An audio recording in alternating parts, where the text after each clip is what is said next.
little, dude. Honest. Hold on. I hate him. Everybody's favorite non-Lord hero in the Fire Emblem series, Camilla. Well, let me tell you something. I like her. I think she's cool. I think she has a lot of awesome quirks about her, including her kick-ass personality and her other personality. Now, I'll be honest, I'm indifferent about Camilla overall, but the story with her in Heroes is really interesting, mainly because I don't know where she really falls with the community right now. I remember back a few years ago, she was probably one of the most detested characters because of how many alts she was getting. And now it seems like it's kind of simmered down. Honestly, I just want to look back at everything that happened because it's a journey. It's a hell of a journey. And to kick it off, we got to go all the way back to the beginning of FEH, where we got our first seasonal banner in the form of Spring Heroes. Now, initially, the first banner was supposed to be the Winter banner that we got later down that year. It was supposed to be the same characters, you know, Christmas Robin, Winter Tharja, all them, yada yada yada. But because the game was delayed for a couple months, our first seasonal batch of heroes ended up being Spring Lucina, Chrom, Xander, and Camilla. And given that this was the first seasonal banner of pretty much the entire game, I'd find it hard to believe that anybody really had a problem with any of these heroes getting alts. But it's also weird looking back at this because this was the first iteration that we got of Xander in Heroes as a playable hero. That aside, this was the first seasonal banner that we got in Heroes, and I would say it was definitely one of the more well-received ones. Again, mainly because it was the first one. And Camilla herself was a really stacked unit at the time, mainly because you could use stuff like Gronraven with Bowbreaker, and you could make her into a good physical tank.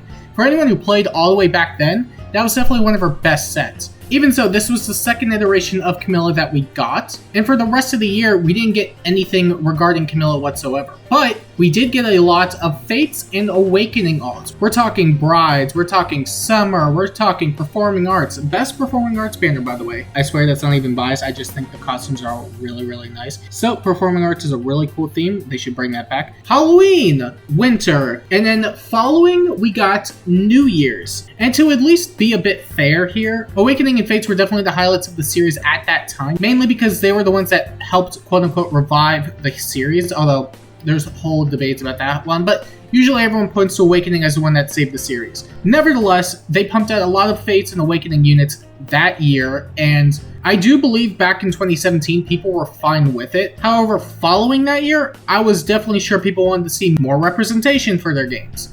But this was the year where IS decided we're going to do 3-person banners, which means less characters were getting added each year. And by itself, it was probably an okay proposition, assuming they were going to do more than just the same characters and just all the popular ones. And you know what they did that year? That's right, more Fates and more Awakenings, starting with New Year's, where it was all Fates, and whatever. We got an Azura, we got a Takumi, we got a Camilla, and a Free Corrin. And this was our third Camilla by that point. But between January of 2018 and January of 2019, we ended up seeing 3 more Camillas, not including New Year's. And that's a whole ordeal on its own, but we'll get to that. For now, let's talk about all the other banners that we got, including Fates and Awakening, including alts, each banner. Because clearly they were running out of ideas for new heroes because there's only so many characters in the series. I got it. Even so, I think this is where a lot of the disapproval, as well as the narrative of the Fates Awakening shilling, came about, because even though we did get a lot of other types of banners from other games, more often than not, when it came to new heroes and seasonals, they're basically rinse and repeating all the popular characters. You can see that across pretty much a majority of the banners, maybe not including a couple of the genealogy ones, but beyond that, it was pretty much just alts everywhere. People weren't happy. They just wanted new characters and a good amount of them. And you know what? I didn't blame them. But continuing down the year, we got the Summer banner, which we got another Takumi and we got another Camilla, and that was gradually getting more grading for people. But only a few months after that point, we got a Fate-centric banner, which on its own isn't bad until you realize that it was only consistent of alts, excluding Mikoto, who was a newer addition. But when you have 2 Corrins, a new Camilla, and a new Azura on there, people are going to take it differently. People were already upset with the fact that we were getting a bunch of alts for the same characters, but now you're putting some units into scenarios where it didn't really make any sense for the theming. Granted, the Adrift theme was really cool on its own, but using characters that already had a lot of alts anyway, especially back then, definitely rubbed people the wrong way. And then Camilla, just for the extra salt, because she didn't really have any involvement when it came to the Adrift stuff. And by that point, I think people were just really sick and tired of Fates and Awakening, which they probably got the memo after CYO. Because before Choose Your Legends happened, we had one more Fates-centric banner, and this was the Hoshidan Royals featuring Camilla. And you may be wondering, why?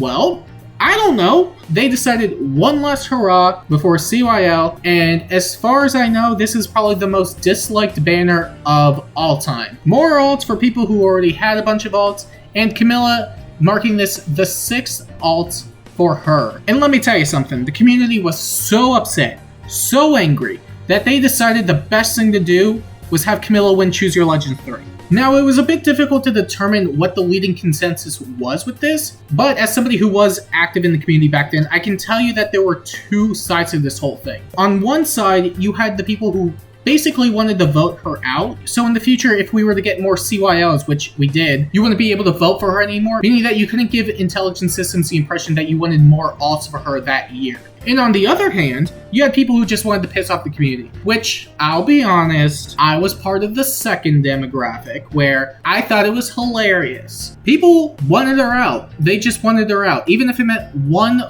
final alt, and then never again, which didn't happen because we just got Ninja Camilla. That being said, because of the two clashing ideals, there were people definitely trying to push Camilla out of first and second place, because by the time we got into the interim results, she was killing it in first place. The only one who was keeping up was Micaiah, who did eventually get first place, but there are several notable female candidates at the bottom that people were trying to push up instead, so they could subsequently push Camilla into third place, which ultimately didn't happen, but they were close in some regard, as they were almost able to get Awakening Anna up into second place, but it was only 6,000 votes behind at that point, which was still pretty impressive when you consider that at the time she wasn't even near third place. So for what it was worth, they did put in a good effort, but at the end of the day, we got our Brave Camilla alt. And you still may be sitting there thinking just none of that made any sense, mainly because if you didn't want any more Camilla alts, why would you vote for her to get in first and second? And while I do agree with that idea, I think there was equal logic when it came to both sides, as voting her out meant that there was a good chance that people couldn't vote for her again, meaning that IS will think, oh, maybe people don't want any more of her alts. Even though eventually we did get another one, the logic was still pretty sound in my opinion. However, given that we had other units like Lynn, who is also at her 8th alt, I don't think it really meant much in the grand scheme of things, but there was still stuff to believe on either side. However, I do think this was an overall beneficial thing, because I do believe that this did give intelligence systems the impression that maybe they didn't want any more of these Fates Awakening spam alts or whatever. Not to say that we would never get any again, just not to the same frequency that we're getting back in 2017 and 2018. Now, I wouldn't be surprised if a lot of people sent in feedback saying, hey, can you do other games that exist? Because, you know, other games exist. And while the game definitely still has its fair share of bias and spam and all that stuff, I think it's fair to say that overall, it was a beneficial event that did happen, because now we just don't get as many units spammed to us each year. There's a lot more diversity nowadays than there were easily back in 2017 through 2019. And hopefully they'll keep up with that, but given that we have legendaries also getting ascendants, it's hard to say, but we'll have to see. For now though, there's only one thing we can all look forward to, and that's Resplendent Camilla, drawn by Yuji.